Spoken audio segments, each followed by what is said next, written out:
Okay, this is part 12 of Nos4a2, the McQueen house.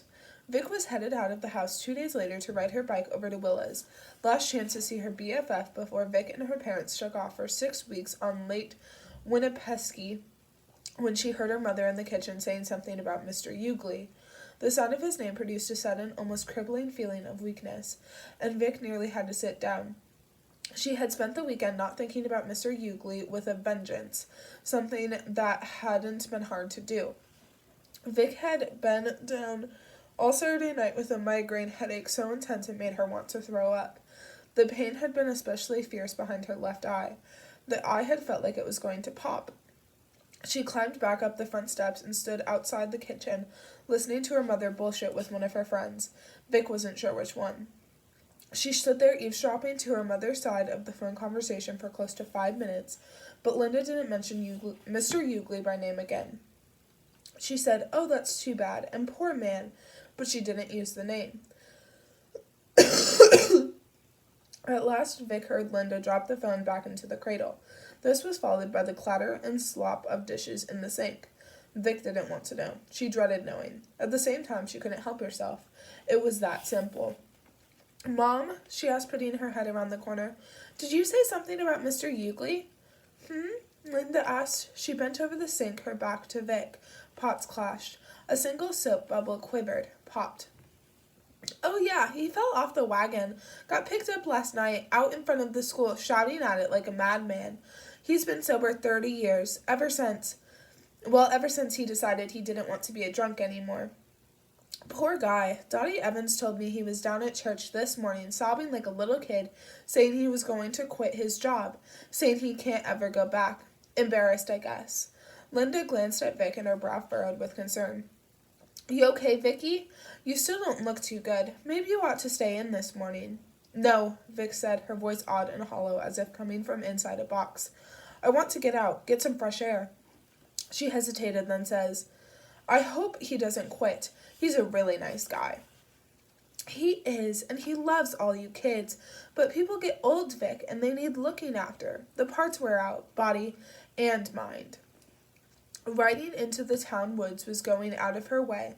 There was a far more direct route to Willa's house through Bradbury Park, but no sooner had Vic climbed onto her bike than she decided she needed to ride around a bit, do a little thinking before seeing anyone. A part of her felt that it was a bad idea to let herself think about what she had done, what she could do, the unlikely, bewildering gift that was hers alone. But that dog was loose now, and it would take a while to corner it and get it on the leash again. She had daydreamed a hole in the world and ridden her bike through it, and it was crazy. Only a crazy person would imagine that such a thing was possible, except Mr. Yugi had seen her. Mr. Yugi had seen, and it had broken something inside him. It had kicked the legs out from under his sobriety and made him afraid to return to school, to the place where he had worked for more than a decade, a place he had been happy. Mr. Yugi, poor old broken Mr. Yugi, was proof that the shorter way was real. She didn't want proof. She wanted not to know about it. Failing that, she wished there was someone she could talk to who would tell her she was all right, that she was not a lunatic. She wanted to find someone who could explain, make sense of a bridge that only existed when she needed it and always took her where she needed to go. She dropped over the side of the hill and into a pocket of cool, rushing air. That was not all she wanted. She wanted to find the bridge itself, to see it again. She felt clear in her head and certain of herself, firmly placed in the moment. She was conscious of every jolt and shudder as the Raleigh banged over roots and stones. She knew the difference between fantasy and reality, and she kept this difference clear in her head. And she believed that when she reached the old dirt road, the shorter way bridge would not be there. Only it was. "You aren't real," she said to the bridge, unconsciously echoing Mr. Yugi. "You fell in the river when I was 8. The bridge obstinately remained. She braked to a stop and looked at it, a safe 20 feet away. The Merrimack churned beneath it. "Help me find someone who can tell me I'm not crazy," she said to it, and put her feet on the pedals and rolled slowly towards it. As she approached the entrance, she saw the old familiar green spray paint on the wall to her left. "Here, arrow." That was a funny place to point her toward, she thought. Wasn't she already here? All the other times she had gone across a shorter way, she had ridden in a kind of trance, turning the pedals automatically and thoughtlessly, just another working part of the machine along with the gears and the chain. This time she forced herself to go slow and to look around, even though everything in her wanted to get out of the bridge as soon as she was in it. She fought it, the overriding impulse to hurry, to ride as if the bridge were collapsing behind her. She wanted to fix the details of the place in her mind. She half believed that if she really looked at the Shorterway Bridge, looked at it intently, it would melt away around her. And then what? Where would she be if the bridge blinked out of existence? It didn't matter. The bridge persisted no matter how hard she stared at it. The wood was old and worn and splintery looking. The nails in the walls were caked with rust. She felt the floorboards sink under the weight of the bike. The shorter way would not be willed into nothingness. She was aware, as always, of the white noise. She could feel the thunderous roar of it in her teeth. She could see the storm of static through the cracks in the tilted walls. Vic did not quite dare stop her bike, get off and touch the walls, walk around.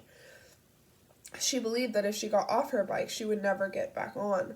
Some part of her felt that the existence of the bridge depended utterly on forward motion and not thinking too much.